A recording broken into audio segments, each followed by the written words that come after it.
Llegamos al Museo de Leimebamba.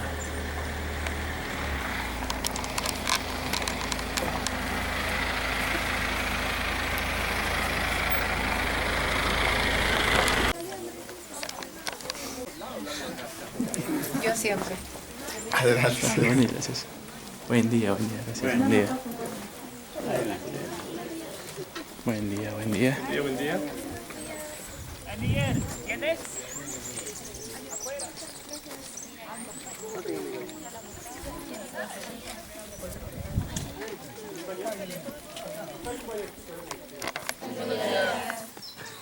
El señor Javier Farge nos va a hacer una introducción general a todos. Entonces, cualquier consulta, cualquier pregunta que puedan tener ahora, lo pueden hacer a él. ¿Ok? Bienvenidos al Museo de Leimebamba. Y les dejo con el señor Javier Farge. ¿Por qué el señor Javier Farge? El señor es uno de los protagonistas que fue en el rescate de este material que ustedes van a conocer ahora. Entonces, lo tienen a él para que puedan hacer algunas preguntas, algunos detalles que pueden necesitar ustedes. Ahí está. Con ustedes, el señor Javier.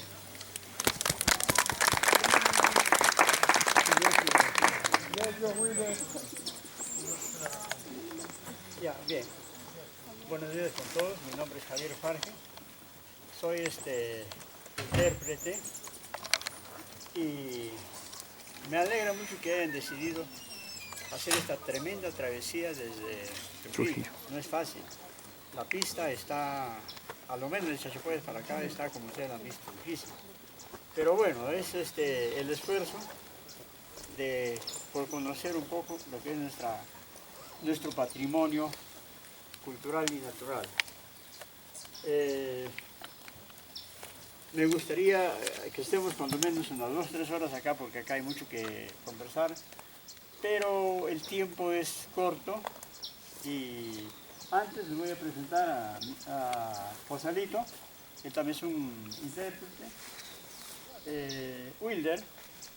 Wilder es arqueólogo residente del museo, y Sinesio, también es un intérprete, y Sebastián, que también es intérprete y trabaja acá en el museo. El museo nos muestra el material arqueológico rescatado en el año 1997 de las tumbas de la Laguna de los Cóndores. A partir de ahí empieza el cambio de la historia de Leimebamba, porque nos traza un antes y un después dentro de este proceso histórico, ¿no? Ahora vamos a hacer la visita por grupos de 14 personas. El último será con más o con menos, y lo vamos a hacer con intervalos de 10 o 15 minutos para no amontonarse. Me gustaría que la visita al museo sea bastante interactiva, que nazca más bien las inquietudes, las preguntas de ustedes. Su tiempo está corto, entonces vamos a hacerlo rápido, pero absorbiendo las preguntas que ustedes puedan hacer. Y ya conversaremos un poco más amplio sobre el tema que a ustedes les interesa en la reunión de la tarde en Leimebamba. ¿Bien?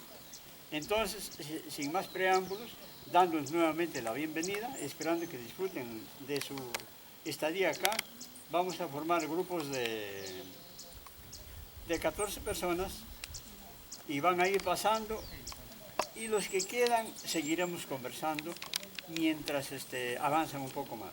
¿Bien? ¿Están de acuerdo? Muchas gracias. Con Joselito, como ya decía, en el año 1996,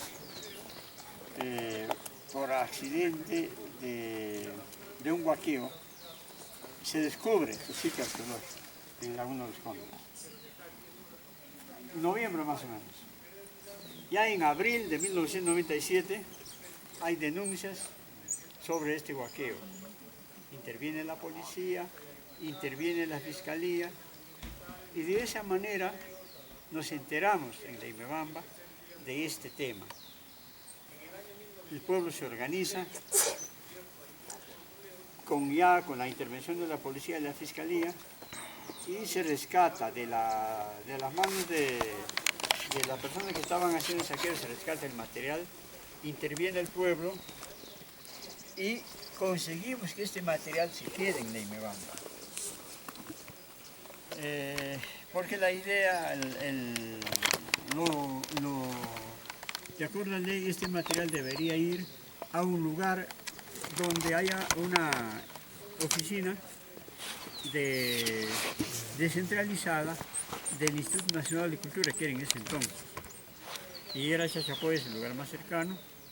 Y justamente vienen la policía, la fiscalía, vienen para que este material se lo trasladen a Chachapoyas. El pueblo de Leimebamba dijo, no, este material se queda. Nos reunimos mucha gente en Leimebamba a toque de campana y presionamos y obligamos para que este material se quede en Leimebamba. Pero no fue tan fácil, porque toda la responsabilidad sobre este material quedó sobre nosotros, que estábamos representando a la comunidad como juez de paz, presidente de la comunidad, el alcalde, el gobernador. Entonces firmamos una acta en la que nos comprometemos a cuidar y preservar este material. Para nosotros era nuevo porque a través de los estudios en la primaria y secundaria hemos aprendido, hemos conocido lo que es la cerámica Moche, la cerámica Guari, la cerámica Paracas. Hemos visto en dibujos las momias de Paracas y así X cosas. Pero nunca habíamos tenido la suerte de visitar ni siquiera un museo, porque acá cerca no había ningún museo, ni siquiera en Chachapoyas. Entonces, por lectura, por estudios hemos conocido. Pero recién cuando se descubre este material, pudimos conocer lo que es una momia en físico, lo que es una cerámica y lo que es un quipo, peor el quipo, pues estaba en dibujos, en los libros. No, entonces, así comienza esta historia. Leimebamba fue un pueblo muy importante. A través de la época chacha, a través de la época inca y a través de la época colonial. Porque fue un puerto terrestre de paso obligatorio de mucha gente viajera, ¿no? Por aquí pasaron muchos investigadores, entre ellos los esposos Reichling, que son fueron arqueólogos franceses que vinieron por acá, inclusive Antonio Raimondi pasó por aquí. Entonces ha sido un paso obligado de mucha gente. Nos comentaban de que inicio de los 1900 ya habían dos casitas hospedaje. A ver, me hace el favor de controlar el tiempo para que pase el siguiente grupo, ¿ya? 2 casitas hospedaje en donde la gente viajera se quedaba ahí. Entonces, Leimebamba siempre tuvo un protagonismo dentro de ese proceso histórico. Fue Aquí funcionó también en Leimebamba un curacazgo que gobernaba desde La Jalca hasta Bolívar, que está allá en la jurisdicción de La Libertad, ¿no? Porque la cultura de Chachapoya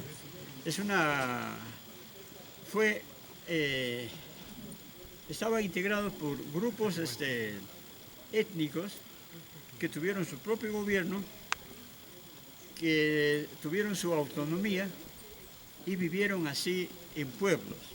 Pueblos, por ejemplo, uno de los grupos fuertes de la cultura de Chachapoya es los Luya Chillaos, que están de frente al otro lado, en la zona de Luya frente a Chachapoyas. Entonces,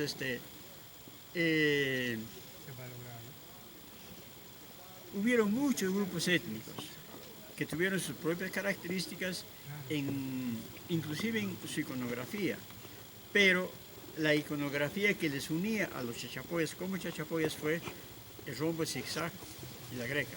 Eran la simbología universal de la cultura Chachapoya. Y eso nos hace especiales porque casas circulares hay en todas partes. Me parece que hay en Colombia y en otras partes del mundo. Pero lo que lo hace único es su simbología, que predomina la greca que predomina el zigzag y predomina el rombo. Entonces, Leimebamba era un pueblo donde era la residencia de Curaca, que gobernaba desde Cochabamba hasta La Jalca o tal vez Huela también. Y ese proceso histórico ha continuado en su importancia. En algún momento, Leimebamba fue un lugar como un eje comercial también, porque cerca de Chachapoyas es una mina de sal, que es la mina de sal de Yurumarca. Entonces, la mina de sal fue explotada desde la época inca hasta la época, hasta los últimos tiempos, y esta explotación de esta mina de sal dinamizó la economía y se hacía toda una logística para ir desde Leimebamba y de los pueblos Chuquibamba, un poco, de casi todos los pueblos, para ir a traer la sal y comercializar. En esos tiempos no había el efectivo, no había dinero. ¿Cómo hacían el negocio? Con trueque. Traían la sal, los llevaban a Uchucmarca, Bolívar, ¿y qué produce ahí? Y ahí produce trigo, produce cebada, produce alberjas, y además criaba muchas ovejas. Entonces ese era el negocio, la sal lo cambiaban con lana, con alberjas, con harinas, y eso dinamizó la economía fuertemente en esta cuenca del río Utcubamba. A propósito, de este río que baja de Leimebamba para abajo, se llama río Utcubamba. Y Utcubamba es una palabra quechua que quiere decir valle del algodón. ¿No? Entonces, es así que Leimebamba tiene ese protagonismo dentro del proceso histórico. A ver, si ya es tiempo, que pase el siguiente grupo. Sí.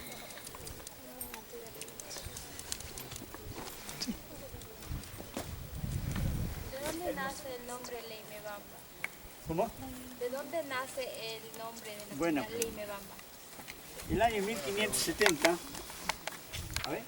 1470, el Inca Tupac Yupanqui hace su ingreso a esta región. Y él, en sus viajes que hacía hacia el Ecuador, se entera de este reinado de los Chachapoyas. Entonces, como decía, en el año 1470, hace su ingreso. Y la conquista inca no fue una conquista fácil, como los chancas, como las diferentes culturas le hicieron mucha guerra a los incas. Entonces, al ingresar por Patás, que está en la jurisdicción de la Libertad, fue una dura lucha, una guerra fuerte. Anecdóticamente les voy a contar algo que cuenta también Kaufman. Dice que el Inca Tupac Yupanqui ingresa por ahí en un temporal muy fuerte, con nieve, con nubes, y salía una cuesta, la subida de Piasis, que es una subida muy fuerte. Entonces cuando salía por ahí, veía solamente nubes y peñas. Y así logró, ya en la parte muy alta, se abrió un poquito el viento y vio lo primero que vio fue las casitas circulares, así como esta, con techo cónico. Y sus primeras palabras habría sido Chachapuya. Chachapuya, que algunos arqueólogos lo interpretan como gente de las nubes, ¿no? Y así va haciendo la conquista, donde el pueblo conquistado dejaba un Curaca. El siguiente pueblo que visita es Condormarca. Todo eso está en la zona de la Libertad. Condormarca igual, una fuerte guerra, un enfrentamiento sangriento y con pérdida de ambos bandos. Gana la batalla porque era un ejército muy organizado, deja su Curaca y avanza.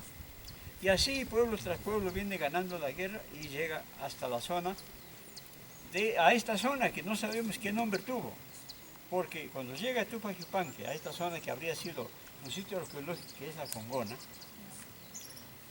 ahí de nuevo un gran enfrentamiento, pero el Inca también en su viaje estaba justo pendiente de que se trataba ya de la fiesta del Inti Raymi, que es una fiesta muy importante en el Cusco. Y después de haber vencido a los habitantes de esta zona, lo pone en nombre de Raymi Pampa, que quiere decir fiesta de la Pampa porque justamente en este lugar festeja la fiesta del Inti Raymi. Entonces, a partir de la conquista inca, esta zona se habría llamado Raymi Pampa.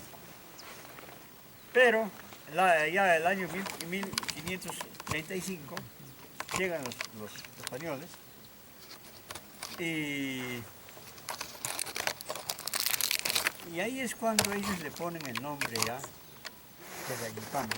Perdón, ahí han cambiado muchos nombres. Raymi Pampa lo habrían pronunciado como Laymi Pampa, ¿no? Y tal vez de ahí venga el nombre de Leimebamba. Laymi Pampa, Leimebamba. Es una posibilidad, no está todo dicho, así que pueden tener todavía otras interpretaciones. No sé si he contestado tu pregunta. A ver, otra preguntita, hasta mientras ya se corre el tiempo.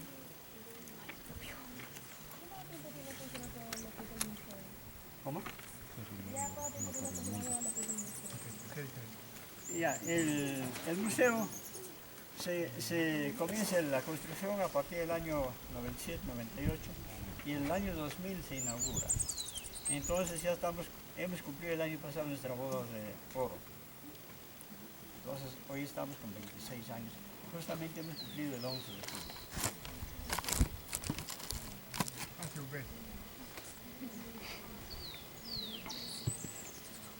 Dígame usted.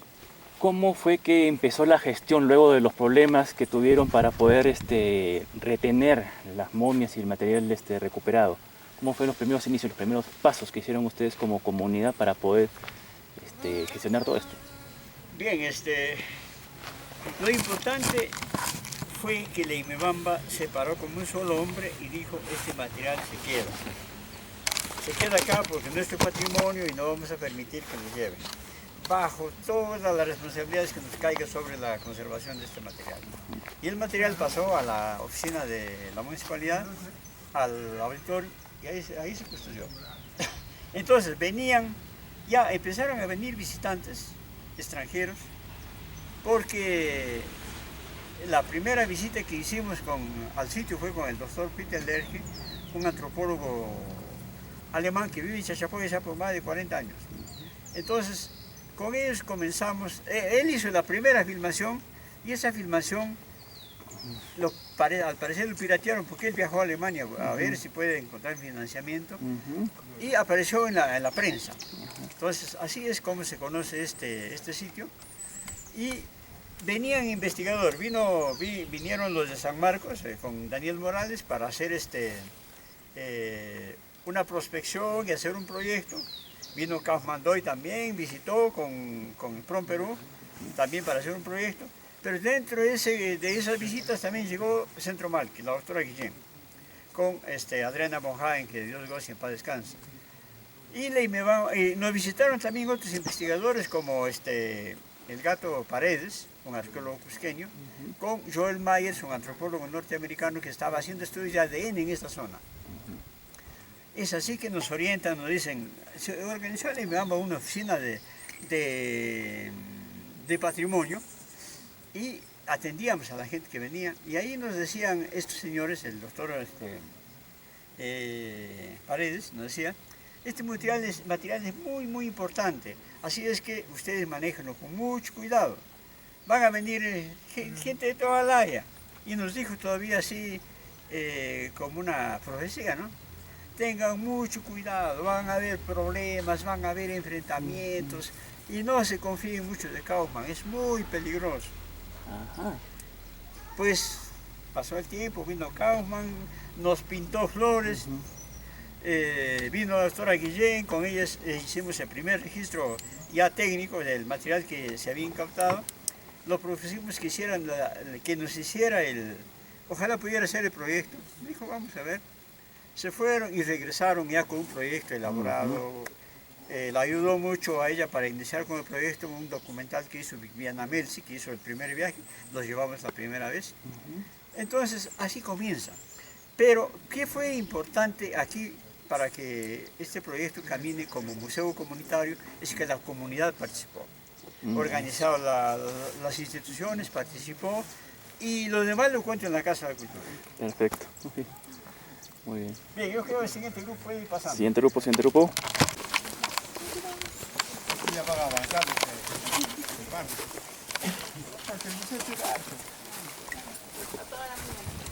Para todo el día. Bueno, el diseño del museo fue realmente un tema muy importante, porque aparte de la parte arqueológica, también se trabajó el tema paisajístico. Vino una paisajista de Cusqueña, que era amiga de Adriana. Vinieron y ellos hicieron el diseño paisajístico.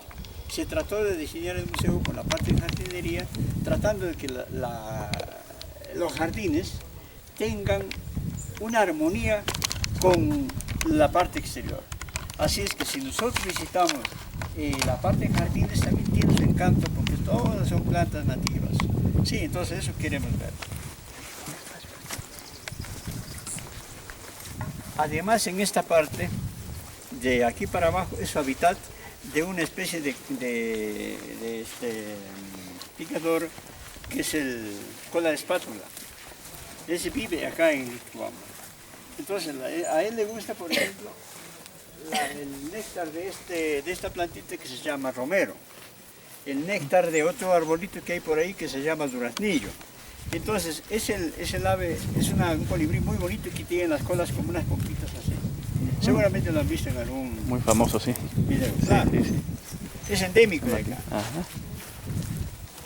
Y hemos tratado de recrear esta parte de jardín, y es como que estarías caminando en un bosque nativo. Todo está hecho con plantas nativas.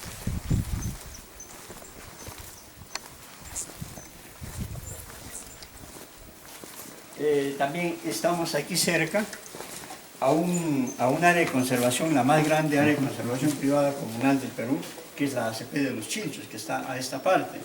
Tiene 46.000 hectáreas, la ACP más grande, con una gran biodiversidad. Entonces, eso también es una parte interesante. No es fácil visitar porque hay que ir con, bueno, ahora está más cerca, con un caballo más o menos unas 8 horas, y yendo el carro una hora más. Correcto. Lo hacemos rapidito porque ahorita pasa el tiempo. Esta especie se llama anturio. Bueno, esta es una de las tantas calidades de leche que hay.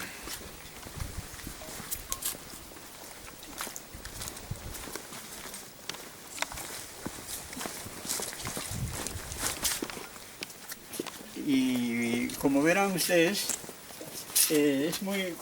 acá esta palmera es una palmera negra que tiene, cuando ya es adulta, tiene una parte así abultada, gruesa, que la gente tenía la costumbre de tumbar la palmera, abrirlo y comerse las hojas tiernas, que es el palmito. En la selva lo usan mucho. Pero acá, ya por conservación, y la gente va tomando conciencia, entonces estamos tratando de conservarlo. También en esta zona hay abundancia de muchas orquídeas. Estas son orquídeas, por ejemplo, que no son las más hermosas flores estas, porque hay belleza de orquídeas.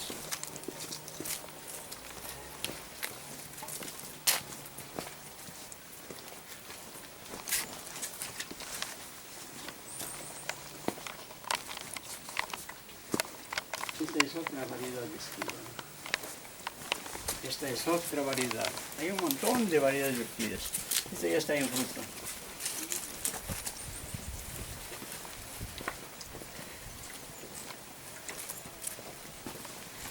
Y aquí salimos y de frente al museo.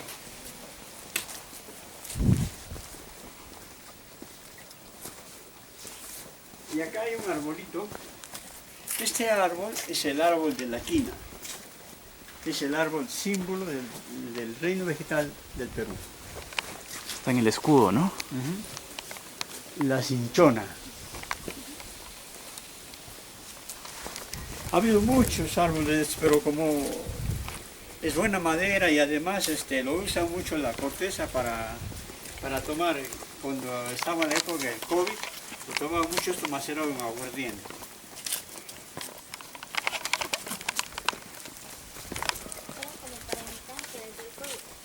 Claro, claro.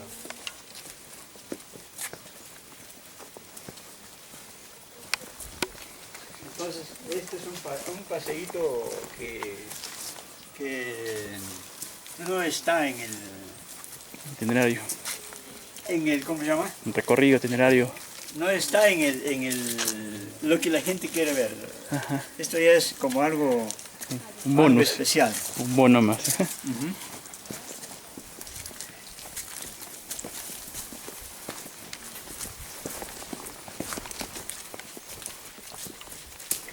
Esta es una palmera, también que es endémica, es la Xeróxilo. Está en esta región. Un poco más arriba hay una abundancia de estas. Claro, que lo hemos introducido acá para que les dé belleza paisajística.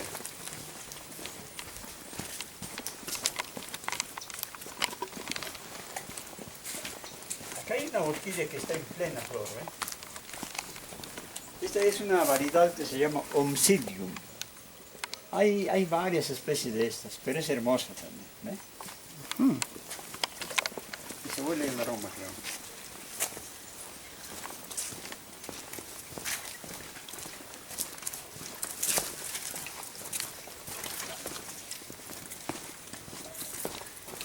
Aquí en este proyecto hemos aprendido muchas cosas.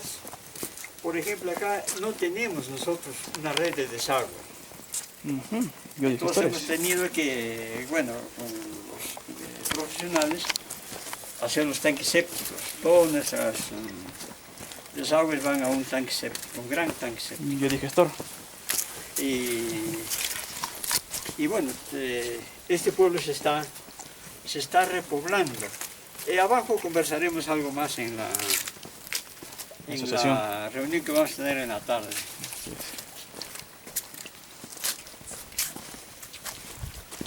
Y como digo, para nosotros ha sido una gran experiencia porque hemos tenido la suerte de participar en el proyecto de rescate de las momias, hemos tenido suerte de trabajar en el proceso de construcción del museo y hemos tenido la suerte de conversar con mucha gente, diferentes tipos de profesionales que son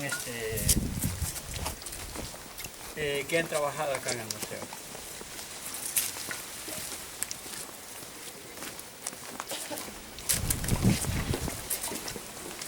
Ahora sí, vamos a entrar por arriba y entramos al museo. Lo seguimos. Ya estamos en el tiempo. Perfecto.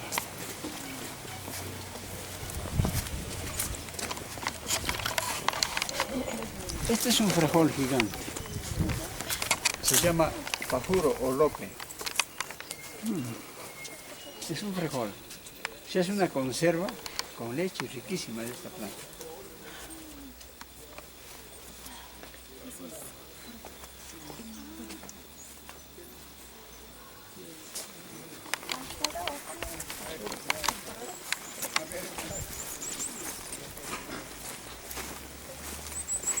Ya entramos. ¿Ah? ¿Dónde están? Ahí también están. Ah. Estos son 4 grupos. Despacio. Ya nos está hecho corriendo. Ejemplar el proyecto. Muy bien, lindo. Sebastián, no sé si podemos ir a la iglesia. Claro. Claro que sí. Aprovechamos, sí. Ya se conoce, pues. Aprovechamos. Es el grupo que va a conocer. Aprovechamos muy bien. Porque hay tiempo, ¿qué vamos a hacer? Está bien. Los últimos seremos los primeros. No, y van a aprender bastante. Y queda registrado. Son los primeros. Venga por acá. Ah, claro, adelante.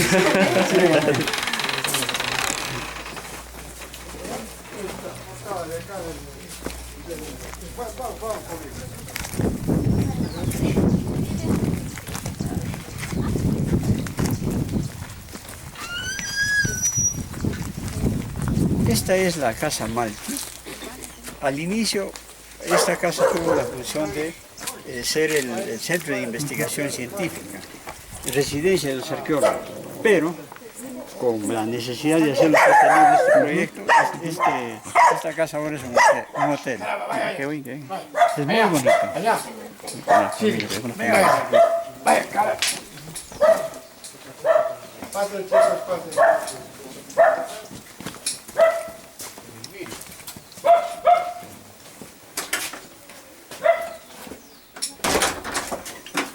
Van a tener la suerte que no tienen los pasen, pasen.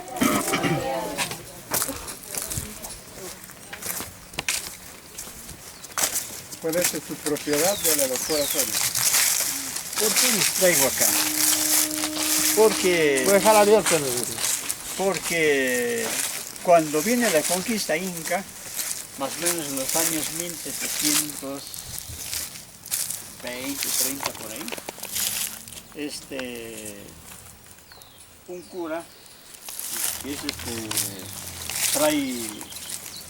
Fray Ramírez, con el objeto de hacer la evangelización, aquí funda una hermandad de los agustinos, que fue, y le puso el nombre de la Villa de San Agustín.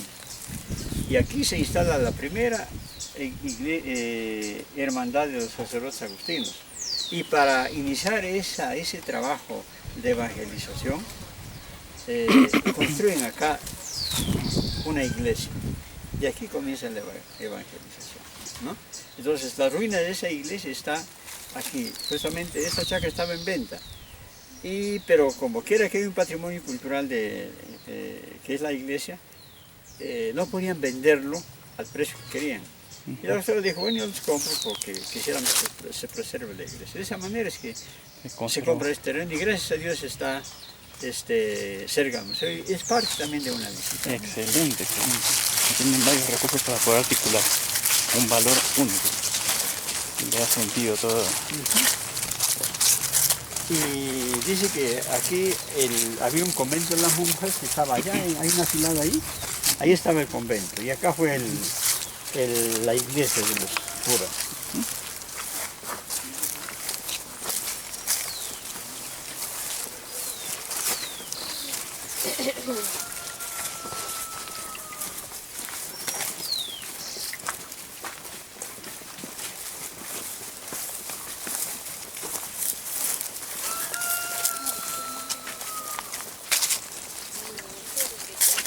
Y otra cosa interesante acá es que cuando este sitio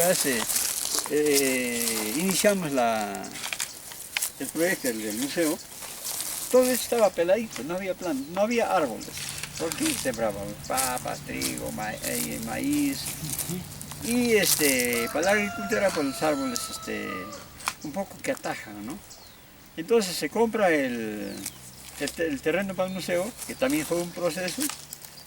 Y como la finadita Adriana Bonhagen era ecologista, eterna defensora de la naturaleza, se comenzó sembrando árboles. Se sembró los jardines. Una reforestación tremenda. Toda la basura de los jardines, las hierbas que se podaban, empezamos con las composteras, se empezó a manejar los residuos sólidos e inorgánicos también, hicimos rellenos atrás. Reciclaje Entonces efectivo. empezó a hacer un manejo irresponsable De residuos, de muy bien, los residuos. Bien, bien. Entonces la gente, así como aprende cosas malas, también aprende cosas buenas, ¿no? Debería Y ser empezamos a sembrar árboles. De tal manera que todo esto ya vemos mucho bosque. Y eso ayuda mucho porque viene la otra parte que es la parte del turismo de naturaleza. Hoy hay gran corredor de aves. Acá ya hacemos, se han hecho algunos rallies de observación de aves con muy buenos resultados. Justamente antes de ayer me iba a un sitio que se llama Tuen más allá, y en la carretera encontramos los chicos que llevaba yo eran venían a hacer una filmación para hacer un proyecto acá. Y justo encuentran a un quetzal que está como de aquí al aliso. Hermoso el quetzal. Así que bajaron, hicieron unas fotos espectaculares. Entonces, hay muy buenos resultados en observación de aves en estas. Perfecto, miren cómo una buena gestión atrae más complementos, se puede decir, y potencia un lugar, un destino, ¿no? Mueve bastante. Entonces, el Bien. nicho de la observación de aves es también muy rentable. Sí, y sostenible. Sí. Y sostenible. Sí. Les comento que venía un señor que quería conocer a la tucaneta verde. Y le encuentra a un chico que trabajaba en la ONG y le dice, oye hermano, yo quiero ver la tucaneta verde. Ya yo la he visto en tal sitio, tal día. Y se fueron a Lanchipucro, no, cerca de Six. Cerca, sí. Se van y ahí le encuentran a la tucaneta. No ha pasado tal vez en hora y media, 2 horas de ir y volver, sus $200. Así Entonces, es, se comentó eso. Así es rentable. El ¿sí? nicho de aves es muy rentable. Rentable y sostenible porque no depredan nada, no ensucian nada, van justamente a cuidar, solamente ver fotos y nada más. Sí, pues. Y hay que saber de todo eso, ojo, si les gusta esta línea hay que saber todo eso. Y es fácil, tenemos en la universidad al doctor Pollack, que es un encantado de esta línea de aves, ¿no? Entonces tenemos a la mano, pues pueden aprender eso Entonces, también. ese es el beneficio de haber sembrado árboles. Y seguimos reforestando. Eso es lo bueno. Excelente. La parte también positiva de cómo apoyan también las ONGs. En Chilchos, donde está el área, ahí trabajó mucho una ONG que es Sucumari, que trabajaban con unos zoológicos de Holanda. Ellos nos apoyaron para que allá se haga un proyecto del café orgánico. Ya. Entonces la gente sembrando café también reforestó con plantas que son le dan sombra al café. Y si vamos por ese valle, Mendoza está lleno de café. El café de esta zona es muy rico. De exportación, sí, famoso, sí. Sí. Y el café del Valle de los Chichos es uno de los mejores cafés que tenemos en... Ojo, y con una siembra inteligente, una siembra ya no tanto industrial, sino que se complementan, ¿no? Tiene algo de permacultura, después vamos a hablar de eso, permacultura. Ajá. Permacultura, sí, que es diferente a la agricultura normal industrial. Ese principio de complementarse y cuidarse entre ellas, Sí, entre las especies. ahora nos ayuda mucho en las redes sociales, ¿no? En las redes sociales justamente encontramos el tema de permacultura, entonces, donde podemos trabajar, hacer agricultura en armonía con la naturaleza. Exacto. Y entre especies se van cuidando, se van protegiendo y todos son vitales. Y no es necesario tener plaguicidas, nada de químicos, todo natural. Hay plantas que sembran dentro de las plantas que consumimos, son repelentes naturales. Eso es Exacto. interesante. Así es. Bien, como usted bien dice, en armonía. Ajá.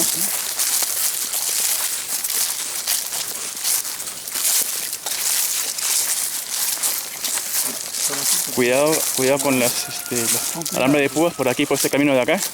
Sigan acá, línea, la India. Aquí abunda mucho la muña. Uy, se puede llevar para los tés. Buenísima es la muña.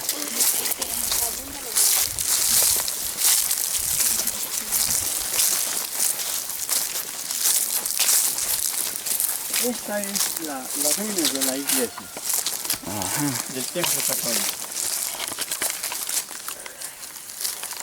Y acá están definidos los espacios. Esta era la iglesia, esta era una calle y la plaza estuvo al frente. Esta era la chacra de mi abuelo y justamente se llama la plaza. Ya, este es un diseño, típicamente colonial, pero no se descarta que también este lugar fue un lugar chacha inca. Solo que como tuvo uso intensivo se están destruyendo muchos sitios. Solamente queda la iglesia, pero para arriba quedan algunas casas circulares, una o dos, ¿no? Luego este sitio ha sido intensamente ocupado en la época chacha, porque si nos metemos un poco al bosque encontramos cantidad de terracerías que lo usaron para la agricultura, porque los chachas y los incas eran eminentemente agricultores, no había vacas, no había caballos. No, entonces sus caballos eran las llamas. Pero las llamas se desarrollaron más en las tierras centrales de esta región, tal vez Cajamarca también. No, pero sí estuvieron acá las alpacas. Cuando participamos en investigaciones en los sitios funerarios, encontramos huesos de alpacas que lo usaban como para ordenar la hebra de los tejidos, ¿no? Entonces, en realidad es muy rica, muy interesante esta región porque hay mucho patrimonio, muchos sitios arqueológicos para investigar, pero también hay muchos sitios para visitar. A mí me parece muy interesante, por ejemplo, la ruta del CTN, del Circuito Turístico Norte, porque los turistas, los que vienen con agencias, vienen conociendo la ruta Moche, todo lo que es Lambayeque, La Libertad, Cajamarca, Amazonas, y terminan en San Martín. Y van por Selendín y vienen por acá. Yo hice una vez ese recorrido. Es muy bonito. Trujillo, Chiclayo, subimos por Cajamarca, Ciudad de Dios. Llegamos hasta Selendín y vinimos por acá. Y por Selendín un montón de abismos, es increíble el viaje. Es increíble. El Marañón es... Sí, lindo. Pero ¿cuál es el valor agregado de Marañón? Que es un paisaje impresionante. De arriba lo es el Marañón. Sí, por eso Ciro Alegría escribe La Serpiente de Oro, inspirada en el Marañón. Ustedes son libertarios, seguro conocen de Ciro Alegría, que fue un gran escritor. Bueno, vamos ya. Seguimos, lo seguimos, ¿sí?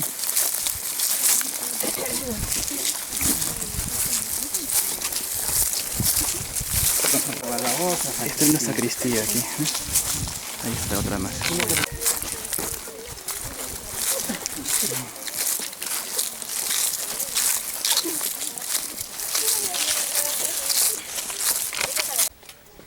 Y recrear también la simbología. Vamos a ver abajo, a pie de la cornisa tenemos este rombo, que para algunos investigadores significa el ojo de la serpiente o el ojo del felino. Y acá tenemos la greca, que para algunos investigadores significa el cauce de los ríos y también el reptar de la serpiente. Eso también se da en la cultura moche, ¿no? Luego, como las viviendas estaban, los chachas siempre estaban arriba. Si visitamos arriba esas puntas, hay estructuras circulares ahí. Todavía. ¿Vivieron ahí? Los chachas tuvieron la excelente idea de que vivir arriba significa uno, comunicarse mejor, otro, estar libre de las crecientes de los ríos, la seguridad, y otro es conservar sus sitios agrícolas porque ellos vivían de la agricultura, ¿no? Entonces, si visitamos Cuela, pues está arriba de 3.000, está en 3.000 metros. Si visitamos otros sitios como Olán, La Jalca, están a 3.000 metros. Y los incas se hacen un poco de las reducciones porque ellos empiezan a enseñar a cultivar el maíz, entonces están un poco más abajo, ¿no?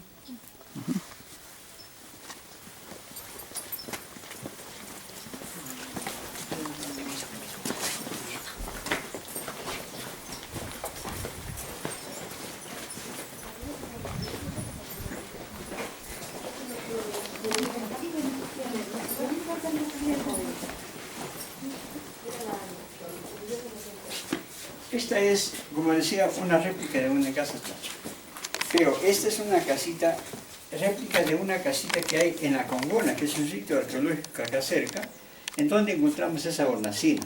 Yo les decía que los pueblos tienen sus propias características en lo que es la simbología, y desde La Congona hacia el sur hay mucha presencia de este tipo de arquitectura, este tipo de hornacinas.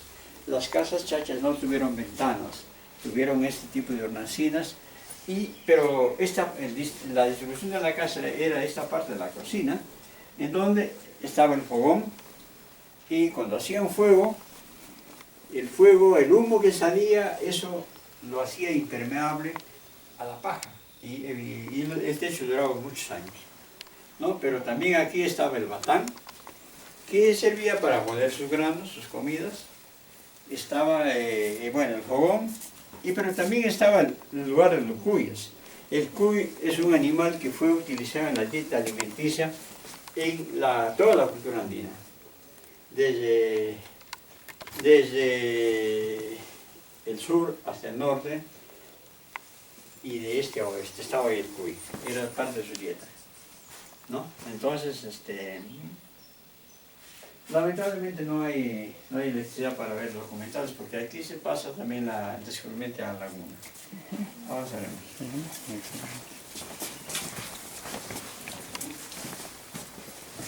ver. Acá yo ya les comenté un poco, solamente para tener una idea. Acá nos habla en este panel toda partecita de la historia de cómo comienza este proyecto, ¿no? Y te dan una sombra.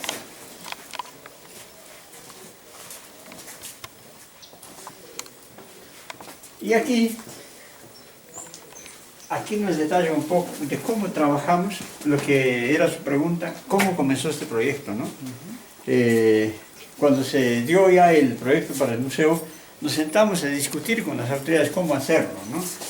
Y luego la doctora Guillén también, cuando hace el proyecto, invita a estudiantes de los San Marcos, de arqueología, porque era profesor ahí, y ahí es una foto de algunos estudiantes de San Marcos y gente de la comunidad, por la que les decía que este museo es comunitario. Pero para que este proyecto camine, valió mucho las relaciones de la doctora Guillén con este señor, que es un antropólogo de la Universidad de Viena, el doctor Horst Seidler. Bueno, ya está muy viejito. Pero también él, cuando coordina con la doctora, él se reúne con muchos austriacos como amigos. Entonces ellos hacen una pequeña bolsita de $60.000 y es el primer aporte para este proyecto. Entonces, pero ¿qué pasa aquí? Nació la idea, la ambición de las autoridades de manejar ese dinero. Pero lamentablemente el Perú tiene una muy mala imagen de la corrupción. Los austriacos dijeron, no, aquí nuestra plata lo va a guardar este curita, el padre Diego. Con él lo manejamos. Y así se hizo el proyecto del museo, se manejó la plata con mucha responsabilidad y logramos concretar este proyecto que hasta su inauguración cuesta algo de $700.000, con investigación y con todo, ¿no? Pero ¿qué pasa? Cuando este proyecto está en camino, haciéndose el trabajo, la idea fue hacer una salita y ahí se guarda el material. La doctora Sonia, con una mirada más profunda, contrató arquitectos, varios arquitectos para hacer un perfil de proyecto. Pero el proyecto mejor elaborado que satisfizo sus exigencias de la doctora fue lo que elaboraba el doctor Jorge Burga, el arquitecto Burga y la arquitecta Roxana. Y ellos también elaboraron el proyecto del Museo de Tucumán. Entonces así nace este proyecto. Pero ¿qué pasa? Cuando ve el doctor hace un recorrido, ve que el museo es grande. Y un día discute y dice, ¿cómo crees que vamos a hacer esto? Es un museo grande. No sé, tú verás. Discutieron, no se hablaron todo un día. Pero y luego él en el día empezó a caminar por acá, viendo unos pequeñitos cargando tierra para acá, tierra para acá. La gente de la comunidad por ahí coqueando, descansando para seguir trabajando. Vemos acá la foto. Y los niños acá. Y dijo, pucha madre, esto va a ser grande. En la tarde, en la noche, en la hora de la cena rompen el hielo. Y dice, Sonia, tiene razón. Veremos la manera de hacerlo. Y este museo sale exquisito también porque cuando estos profesionales nos invitan a conversar a la gente de la comunidad sobre el tema de este proyecto, no miraban pues que este es del pueblo, no sabe nada. Todos nos evaluaron como que hay un conocimiento, en el pueblo también un conocimiento que es el conocimiento ancestral. De esa manera este proyecto se hace interesante, ¿no? La arquitectura ha salido bonita y más que todo la comunidad se integró y somos un museo comunitario. No es fácil manejarlo, pero estamos ahí, ¿no? Pasemos.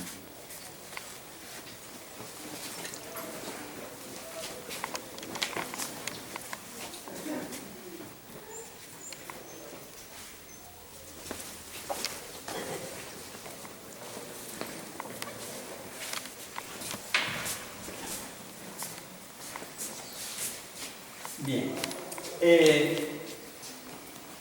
aquí tenemos una cronología de las culturas del mundo, en donde se ubica pues, la cultura chachapoyas, ¿no? Vamos a ver que se desarrolla en la selva alta, y las primeras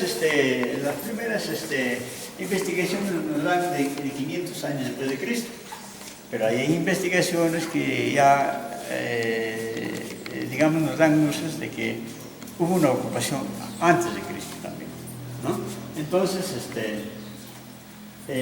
más que todo esta cronología es para ubicar dónde nos desarrollamos y cómo nos ubicamos, ¿no? Esta parte nos habla de un poco de la ubicación de los chachapoyas en la parte de páramo, muchos de los pueblos están en la parte de páramo, en la parte más alta, y pero también se ocuparon las partes cálidas como la zona de Bagua.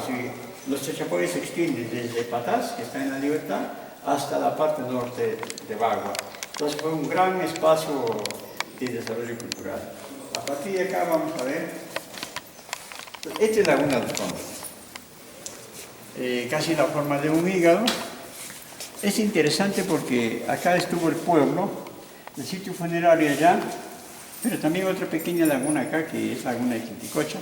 Todo esto fue un sitio de ocupación chacha y tal vez un sitio sagrado, porque la laguna para ellos fue un lugar muy importante. Como la cultura inca también nos habla de los lugares sagrados como el lago Titicaca, pero también acá esto fue importante porque el pueblo estuvo acá y los muertos estuvieron al otro lado, ¿no?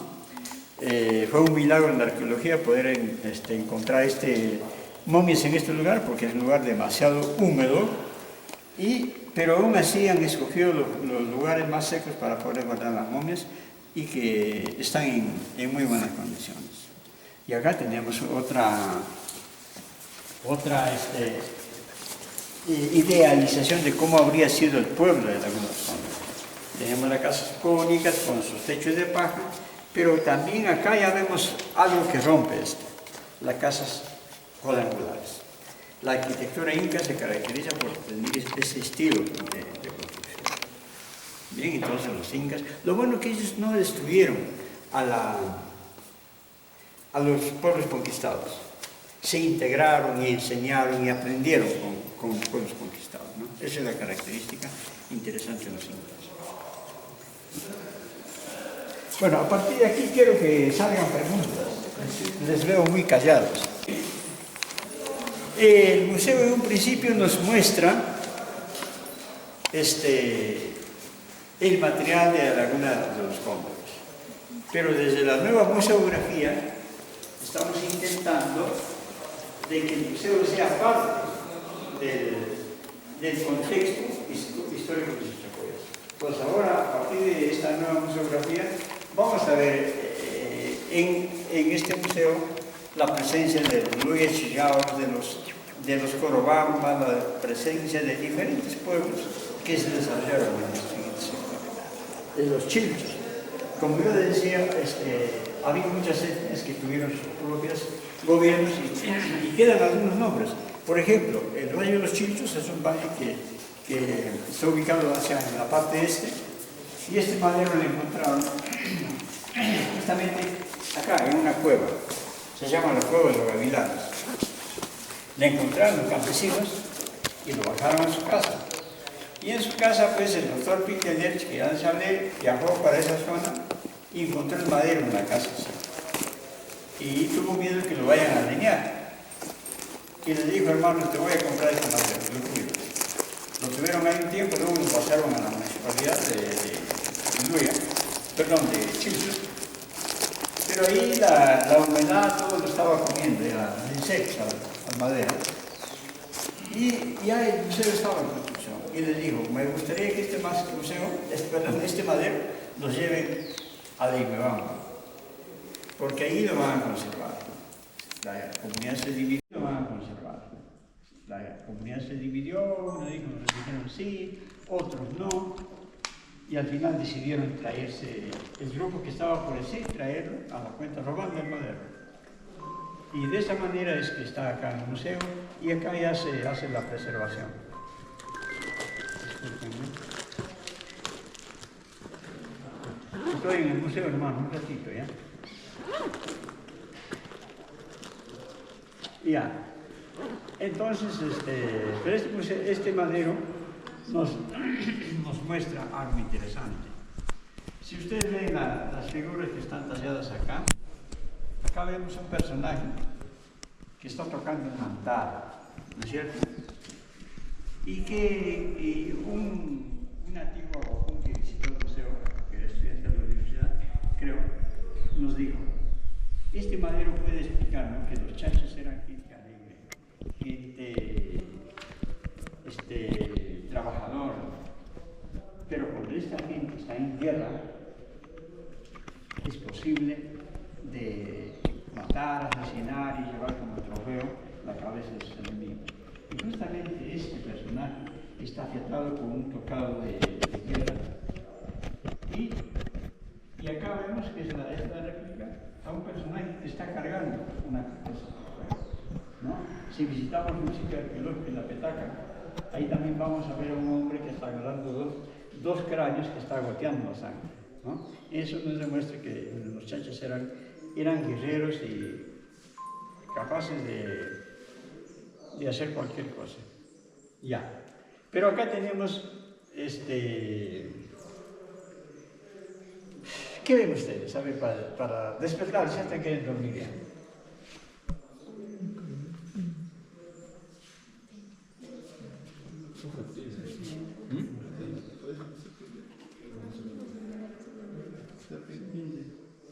Está comiendo algo. Se está comiendo una serpiente, algo zoomorfo que está comiendo con cola. Es un jaguar, ¿no? Con cola comiendo algo, ¿no? Esto es un felino. Ajá. Puede ser un jaguar, pero mayormente es un jaguar porque el jaguar, que le llamaban ozorongo en esta parte, tiene unas manchas así como rosas en la piel. Es negro, pero unas manchas así que tiene un poquito más claro, parece una rosa.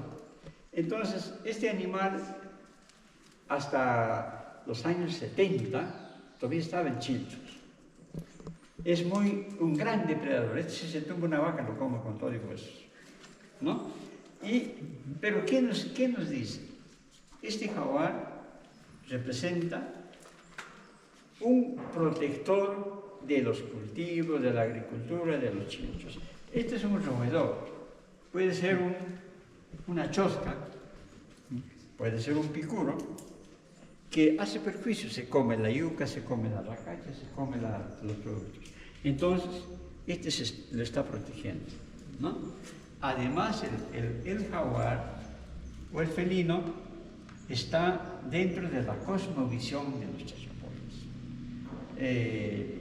Los chachas, ellos observaban los astros, y hay un grupo de astros en donde ellos lo ven al gato andino, ¿no? Y que es el protector de la naturaleza, del pueblo mismo. Pero también hay algo acá que es la cola de serpiente.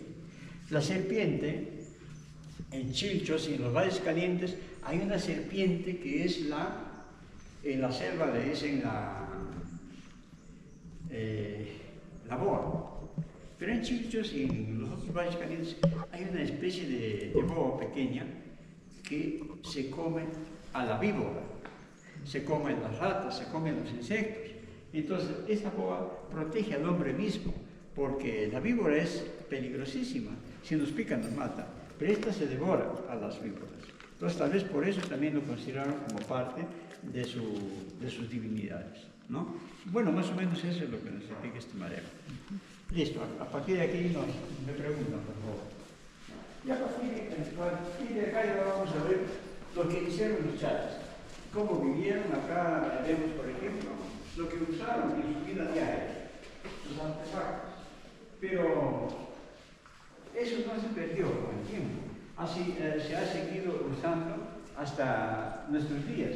En los valles calientes, como el Valle del Marañón, hay estos mates.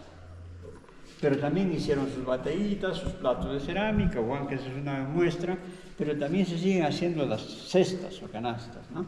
Entonces, no se ha perdido la técnica de hacer cosas a través del tiempo.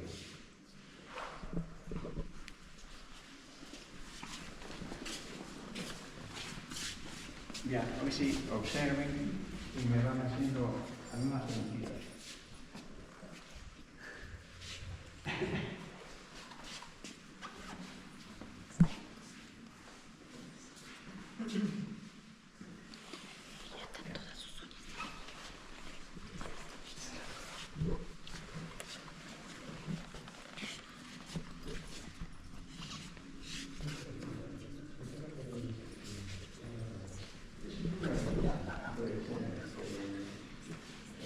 Venga.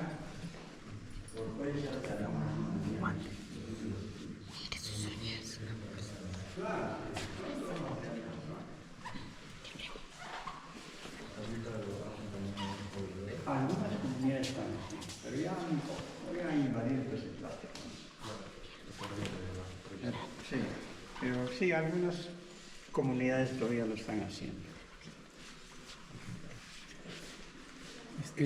Es parte de los pinchudos, ¿no? Sí, está en el Parque Nacional de Río Abiseo. Ajá. Aquí también hay restos de este tipo cerca. Uno de los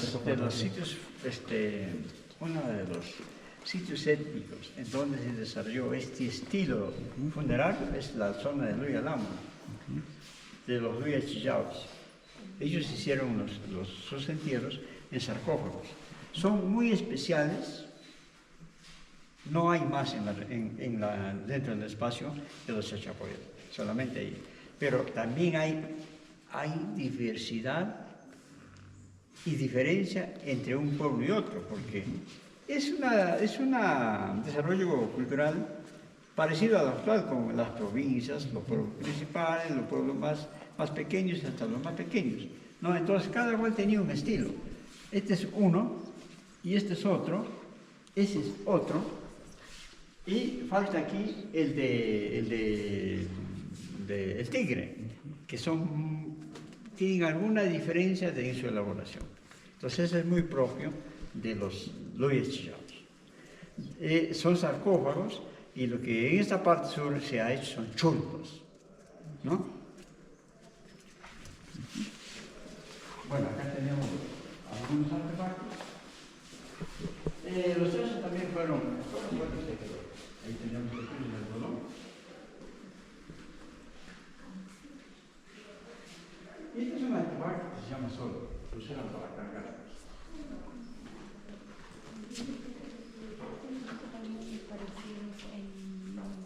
En el centro de interpretación de Carajía habíamos visto. Claro, sí, toda esta parte de desarrollar. Lo vimos al llevar las cosas, ¿no? Sí. Al llevar los homenajes, ¿sí? ¿Se acuerdan?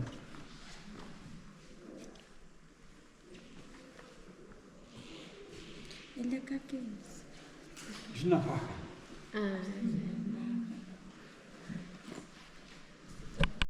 Huancas.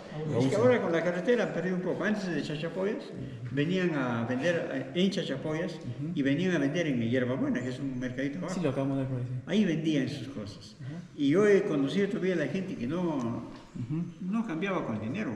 Trueque. El trueque. Por decir, una olla a cambio de una cantidad de coca, por decir.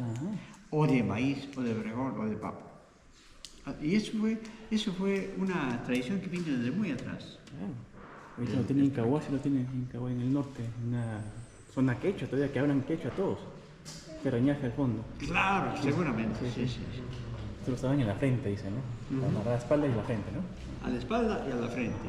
Y hay reconstrucciones hipotéticas en Cuela, por ejemplo, en donde la gente se ve moviéndose, yendo a traer el agua en los grandes hurtos, a traer la leña, a traer su comida en los hornos.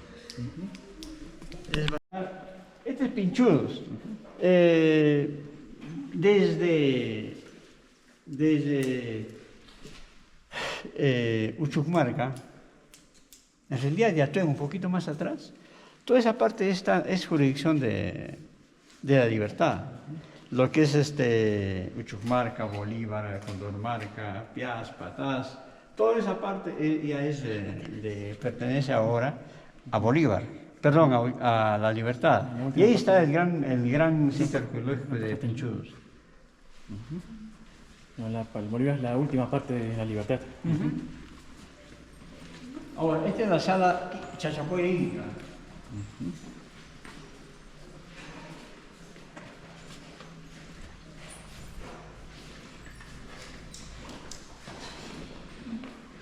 Este es el espacio geográfico de los Chachapoyas. Este es el Marañón. Este es el Guayaga. Y por acá está Piaz y Patás, en esta parte. Por aquí entra la conquista inca. Este es el camino inca, ¿no? Y llegan hasta la parte norte de la zona de Bagua. Y Claro, los caminos incaicos fueron pues red de caminos que se hicieron sobre los caminos chachas. Y con suerte todavía en algunos lugares quedan algunos caminos incaicos. Esta es una vestimenta típica del pueblo de La Jalca. Todavía hay gente, algunas personas mayores que usan esta vestimenta. He tenido la suerte de irme para el día de San Juan, el 24 de junio, irme a una visita, pero fue impresionante ver todavía ellos mantienen sus tradiciones muy intactas, sus danzas, tienen como 30 danzas. Y lo hacen con mucha emoción, con mucho fervor. Y bueno, este es un tejido con técnica de tapiz. ¿Qué significan las figuritas? Pues al parecer son parecen unas ranitas, ¿no? Sí. Están así. Pueden ser también personajes, ¿no? Figuras antropomorfas.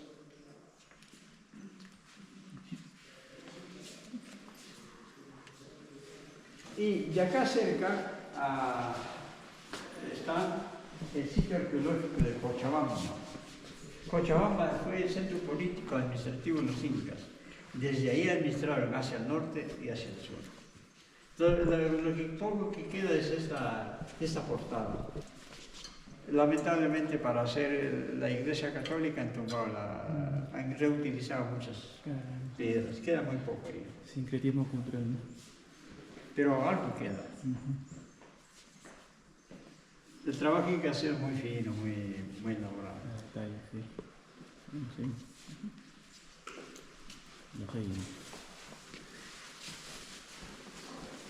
Bien, es de la cerámica de diferentes influencias, la cultura cajamarca, la cultura wari, la cultura chimú, que vinieron tal vez como prendas.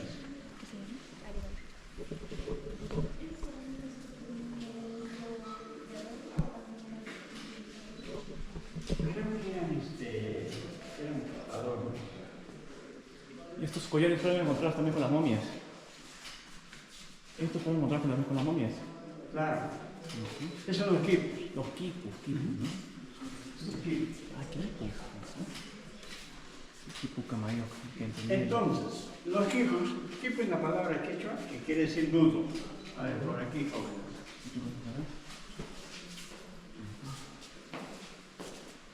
Que constaba de un cordel horizontal y los cordeles colgantes y algunos subsidiarios.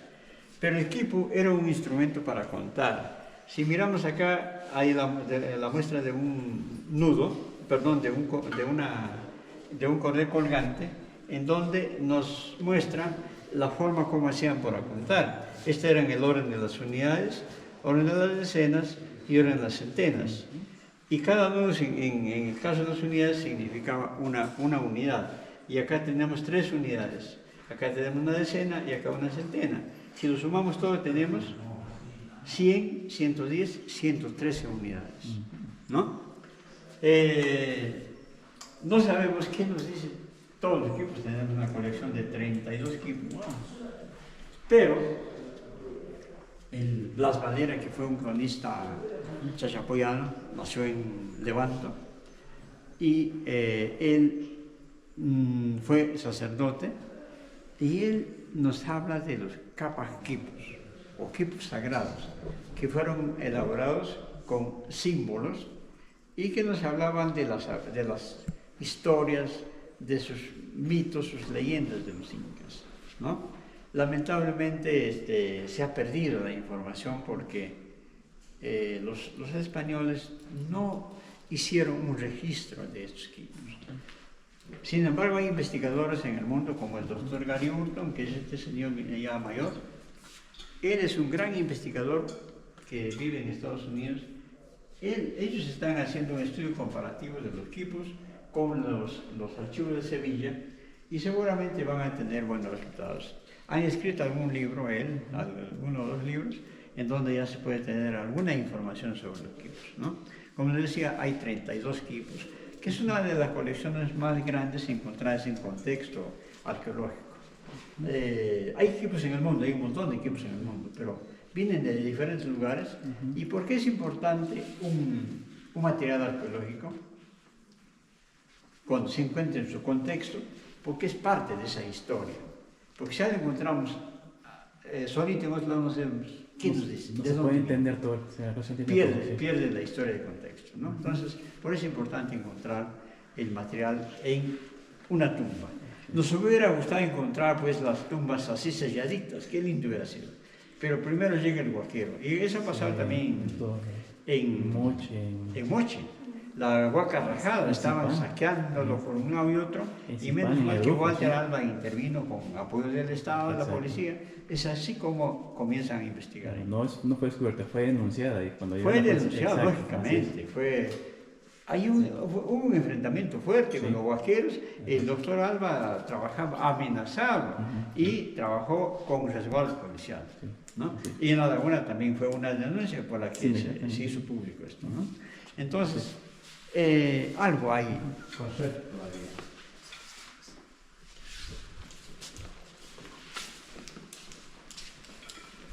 A ver, ¿se podría sacar una foto? Claro que sí. De grupo para que lleven el recuerdo acá. Vamos.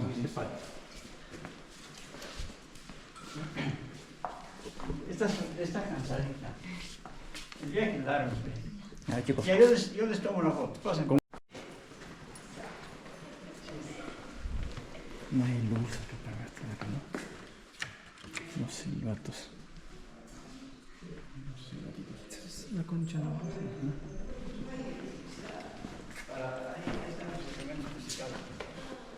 No hay luz para poder producir, si ya vimos así.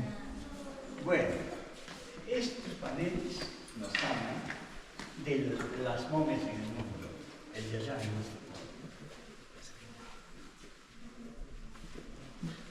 Eso es bueno que para que puedan tener más información, lo tomen foto y lo puedan leer en el momento más tranquilo. ¿Él es Oscar? No. ¿No? Este es un panel que nos habla, de que les hablé en el anfiteatro, del Gato Paredes y Joel Myers. Ellos hacen un estudio de ADN de la gente que vivió acá y hacen el estudio comparativo con la gente actual. Y encuentran que en estos guayachitos son de Mendoza, así coloraditos, ellos tienen sangre chacha. Ajá, sí. Entonces, ¿cómo y justamente en este valle hay gente así colorada, rubia, ojos azules. Santa María de Nieva, Bagua, por ahí, unas zonas por ahí. Y hay mucha gente que dice que tal vez los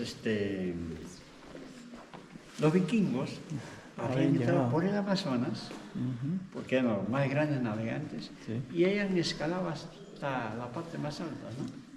Es posible, pero también en la Jalca hay gente colorada, así, ojos claros. Rubia, sí. ¿Y qué dice? Entonces ahí, ¿qué dice Calancha? Perdón, si es el... Dice, ¿no? Son estos indios naturales de Chachapoyas los más blancos y agraciados de todo cuanto yo he visto en las Indias y que he andado. Y esas mujeres fueron tan hermosas que por solo su gentileza muchas de ellas merecieron serlo de los incas y de ser llevadas a los templos del sol. Y así vemos hoy gentes muy parecidas. Pero también acá nos dice Calancha, ¿no? La ciudad de los Chachapoyas o San Juan de la Frontera, como 120 leguas de la ciudad de los Reyes al noroeste. La última parte. Más de 20, estos son los indios más blancos y de más gracia de todas las indias y mujeres más hermosas, ¿no? Y acá también Garcilaso nos habla, ¿no? Que quiere decir lugar de los hombres, varones fuertes. Están al oriente de Cajamarca, era poblada de mucha gente muy valiente, los hombres muy bien dispuestos y las mujeres hermosas en extremo, dicen los cronistas. Entonces nos habla pues de una gente que tenía alguna diferencia con el hombre andino. Bien marcada la diferencia, ¿no? De la parte, de las otras partes, ¿no? Y aún queda gente así colorada, aunque también llegaron los españoles, pues hicieron También hicieron una chanfaina. un mestizaje tremendo. Sí. Un mestizaje, claro. Así es. ¿No? ¿A qué hora salí de esa? A las 8, ¿no? Muy corrido.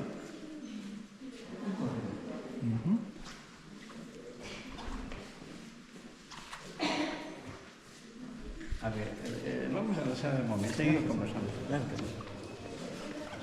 Esto fue lo que usaban como tocados, ¿no? Como vivían en las partes muy altas, usaron estos pasamontañas. Se abrigaban con Es eso. algodón bien abrigado.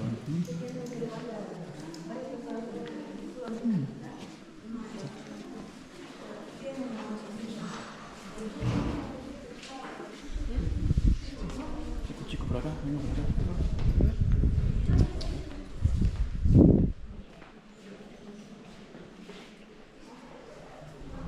Esta es la sala de momias.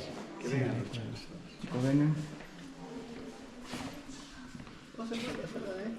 Esta es la sala de momias.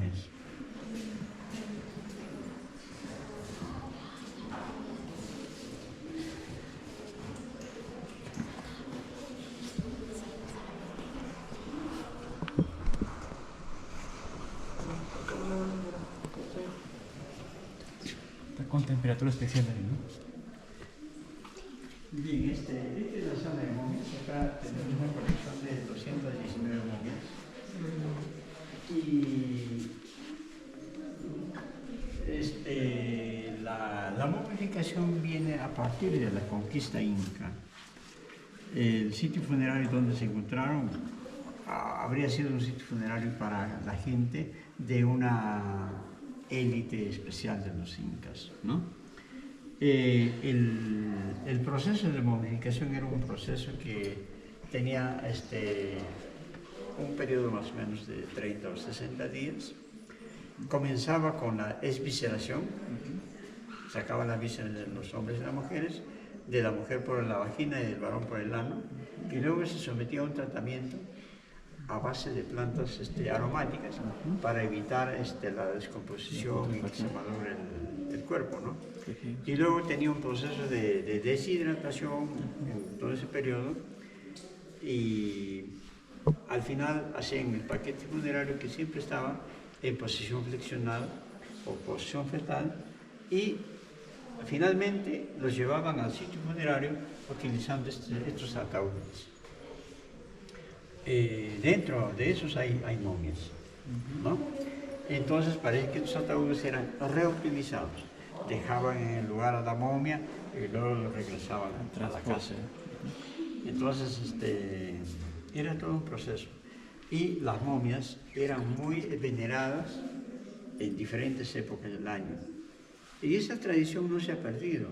Si miramos un poco los pueblos, vemos que yo he tenido la suerte todavía de ver en algunos hogares en el día 2 de noviembre, se celebra el Día de los Finados, en un rincón de la casa se pone una mesita y en esa mesa ponen las ofrendas, ponen lo mejor, lo que le gustaba en vida a la persona, ¿no? Le ponían sus quesos, sus panes, sus dulces, sus conservas, una serie de cosas, sus chichas que no debía faltar.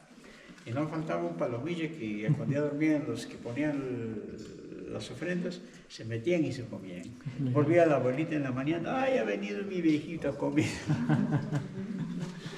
Entonces, esa tradición todavía, ¿no? Hay pueblos en la sierra, todavía lo hacen con mucha pompa, estas fechas del Día de los Finados. Viven la tradición. Sigue la tradición, es lo bueno. Y eso es ¿no? Por eso original es que para poder... es bueno que en nuestros pueblos se siga recuperando las tradiciones. Hoy estamos en fiestas patronales en Imbabamba. Sí, sí, sí. Ayer, este es un pueblito nuevo que estamos repoblando y los vecinos hemos hecho, por ejemplo, una demostración de cómo se elaboran algunos artefactos para la joyería con la cerda del caballo, con la cola, con la crin. Hemos hecho una demostración y ha salido bonita, ¿no? Pero también a partir del proyecto de Centro Mal, aquí se ha recuperado bastante lo que es el arte textil. Hubo una asociación de tejedoras que se llamaba AMAT, Asociación de Tejedoras de Leimama, Asociación de Mujeres Artesanas de Leimama. Y bueno, las asociaciones siempre se caen, no son sostenibles. Pero han aprendido muchas mujeres. Bueno, no es que han aprendido, ellos ya sabían tejer. Recuperado. Pero con los textiles que hay en el museo se ha empezado a hacer tejidos con réplicas, que le da un sello muy importante a este tipo de artesanía. Entonces las artesanas estaban ahí haciendo sus cosas, pero aparecieron, por ejemplo, ya el hombre dejó de usar poncho, dejó de usar la alforja porque ya salió la mochila, dejó de usar el pantalón de lana porque vinieron los jeans y otros pantalones, dejó de usar el poncho porque ya vinieron las casacas impermeables, ¿no? Pero se ha seguido haciendo, porque las frazadas también se dejó de hacer porque vinieron las tigres, pero aún han hecho, la gente del pueblo que no tenía capacidad económica para comprar, No mantenía ese. ha seguido haciendo, ¿no? Y ahí estaba latente, estaba la gente ahí. Cuando se hace el proyecto, vamos a ver en la sala etnográfica, ahí las frazadas que se compró con técnica del amarrado, entonces estaba ahí. Y a partir de ahí se empieza a recuperar. Hay muy buena artesanía, muy bonita acá en el León, ¿no? Bueno, ya visitamos la momias, vamos a la siguiente sala. Si quieren, tomen la foto, porque acá hay muy buena información sobre la momificación, porque no todos, la momificación viene con los incas. Antes de los incas no hacían momias. El cuerpo lo dejaban descomponerse en una cueva y luego juntaban los huesitos y hacían un paquete funerario. Estos son paquetes funerarios, una muestra. Y de eso nos habla este panel.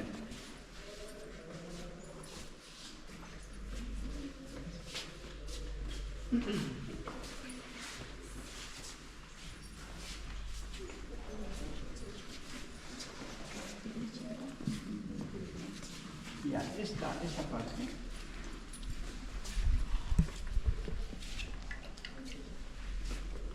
Este patito es, bueno, este es un museo hecho para museo. Entonces, la sala de material arqueológico está en este espacio. Cuando la gente dice, no, ya nos llevaron los gringos, las momias, ya nos van a volver, los van a tener ya papelito ya. Decimos, ven para acá, acá están las momias.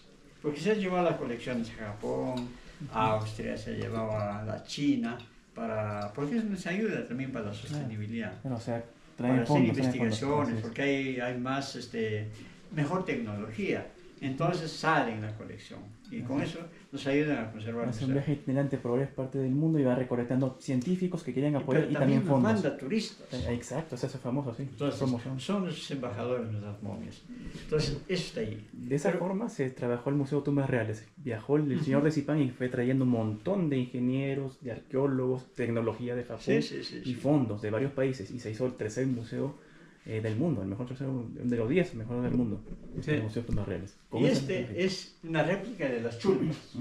Si algún momento se van a la laguna van a encontrar las chulpas así. Lógicamente estas están nuevas, ¿no? Allá están más maltratadas porque no nos puede hacer conservación. ¿Todavía quedan así? ¿Quedan sí, están momias allá? Sí, momias ya no hay, pero solamente están la estructura. Y viajamos con Ricardo Morales, seguramente lo conoces. Claro que sí, nuestro profesor, sí. Es un gran amigo, hemos viajado con él varias veces. Entonces con él se hizo una prospección para investigación, pero no ha sido posible. Es difícil hacer investigación porque hay que llevar la logística, son un día de camino. Mulas, ¿no? Mulas caminar. Para el rescate ya veremos en la noche, ha sido muy difícil, ¿no? Entonces, y esta es una réplica de estas chulpas. Pero también vienen donaciones, ¿no? Estos también son tumbas. Nos mandaron de la selva, ¿no? Dentro estaba una momia. Pero también acá tenemos la réplica de las chulpas de Carajilla, que son los más conocidos en el mundo ahora. Porque se hizo mucha filmación de aquí. Sí, es una mujer que Allá. Siempre los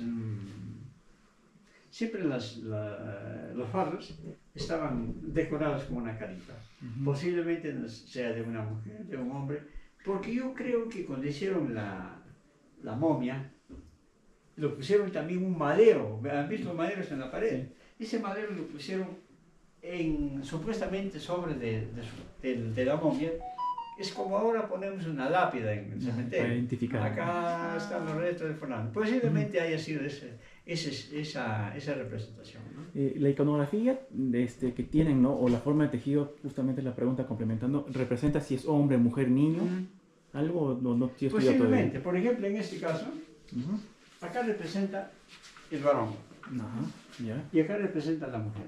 Ok. ¿No? Es posible que ahí también nos diga algo, pero no podría asegurar.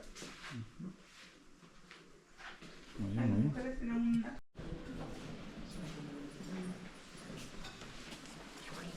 Esta es la sala, se llama sala bioarqueológica. Esta es la sala ya etnográfica y acá me presentan las otras comunidades, como la Jalca, como Levanto, como Luya. Y los tejidos que les decía, estos lo encuentran y lo compran, los frazados. ¿Todavía hay ahora? Y claro, cuando se comienza a hacer investigación sobre la textilería, se encuentran estos. Ojalá recuperemos. Es una técnica de amarrado. ¿Todavía se venden o ya no ya? Ya encuentran, ya no, ¿no? Esta es la técnica de amarrado. ¿Cómo es la técnica de amarrado? Escogen la labor de un dechado y lo van amarrando así con panca de maíz. Así está escogida toda la labor acá. Y amarrado con la panca lo meten al tinte. Este es tinte de nogal. Lo meten al tinte y luego de que ha hervido un buen tiempo lo sacan y lo ponen a secar. Y cuando ya van a tejer, van desatando esto y sale la labor. Como se deja en la huella para que quede ahí el diseño. Claro, ¿no? eso lo meten así. Es el diseño. Una vez se ha urdido, el diseño queda ahí. Urdido, escogido toda esta labor, recién lo meten al tinte. Lo sacan y queda ahí ya diferente el color. Y ya después ya lo hacen en el tejido, que es un tejido troyano en realidad. ¿Y cuánto se pueden demorar para un tejido así más o menos? El arte textil es caro, porque es un proceso largo. Desde que, por acá tenemos alguno ahí, desde que se corta la lana de la oveja, se pone a remojar con agua tibia y antes lo hacían con palma, y lo lavan con agua caliente para que salga la grasa, y después viene el otro proceso que es variar la lana, para que se vaya soltando, así como el algodón que lo hacen, comienzan así, igual la lana. Y después de hacer eso, hacen una faena la anfitriona, hay un árbol, esto se llama roca, ahí lo ponen a la lana y se sientan en una noche a descaminar, ¿no? Después de eso, hacen el guango, empiezan a hilar y todo un proceso, el hilar ahí, ¿no? Entonces, esto si lo tiramos pluma todo, sale caro. Entonces, ¿qué dice el turista? No, muy caro. ¿Quién te paga? Algunos peruanos, pero los extranjeros, no, sí. Nosotros en mi casa hacemos talleres con los turistas. Eso es importante. Hay jóvenes, hay turistas que se sientan a tejer, hacen esto. Y dicen, bueno, sí, tiene razón. Vale. Sienten el trabajo y pagan lo que es, claro. Así es. Porque es un proceso largo. Luego viene el tinte, es un proceso bastante. Muy artesanal. Pero bonito. Entonces he recuperado eso, las técnicas del teñir, de todas esas cosas. Van a ver en la tienda, hay muchos artefactos. ¿Se puede comprar ahí? ¿Se puede comprar? Sí, vamos a poner. Ojalá. Pero no hay para pagar, es lo malo. Y bueno, esta sala, como digo, es la presentación de los pueblos y sus costumbres. Estamos tan de mala suerte que no hay electricidad, ¿no? Pero acá, bueno, acá hay algunos artefactos que nos hablan de la dualidad andina. Siempre presente dos cosas, hombre, mujer, día, noche, sol, luna, sol, tierra, qué sé yo. ¿no? Entonces siempre se ha encontrado la dualidad. Acá la presencia ya de la cultura europea, en esta parte porque también vemos la cerámica vidriada ya es presencia europea. Y las escenas, ¿no? Ahí estas escenas lo explica muy bien el padre Diego, como cura que es. Un cuy ahí, ¿no? Un cuy en la mesa. Y esta es réplica de este manto. Este manto lo encontraron en una iglesia ya caída, abandonada, pero ahí se representa la última, la pasión y muerte de Jesucristo. Una crucifixión.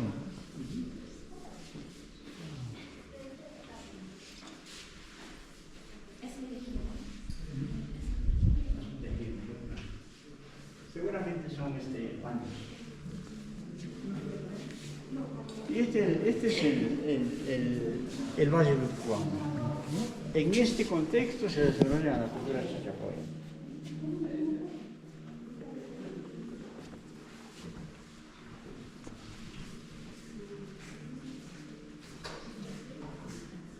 Y en esta parte la presentación de varios pueblos que todavía conservan muy bien su identidad cultural.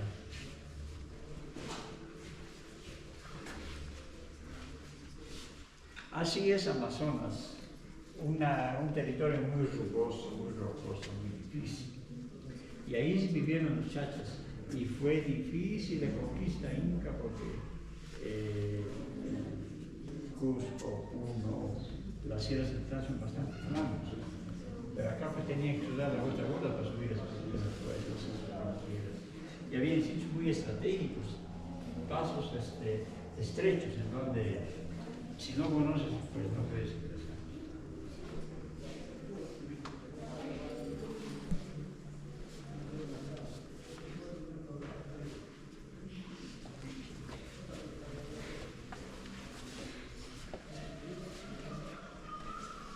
Es un poncho, ¿no?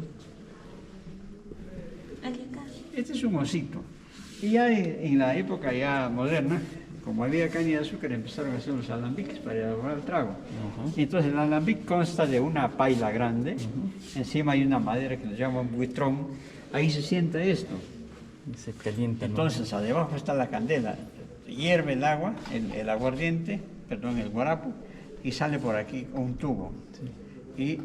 Y a partir de esto está el serpentín. Y de ahí ya se va a un tubo que pasa por el agua fría y a los lados se está destilando el aguardiente. Como el pisco también tiene ese Sí, mismo proceso. igual que el pisco. Sí. Entonces este es parte de un alambique. Ajá. Eso lo tenemos en Mendoza. Y estas son las bateas que se usó para hacer el pan, hacer el queso. Todavía en algunas casas lo hacen. Acá la Ibamba es una zona donde se cría vacas, entonces Ganadera. hay buen queso, hay yogur, hay y de ahí van a ganar. muchas cositas.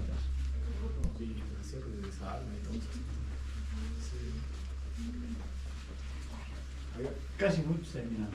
Sí, ya estamos. Ya. No hay luz. No hay luz. Pero como sale de día no hay luz.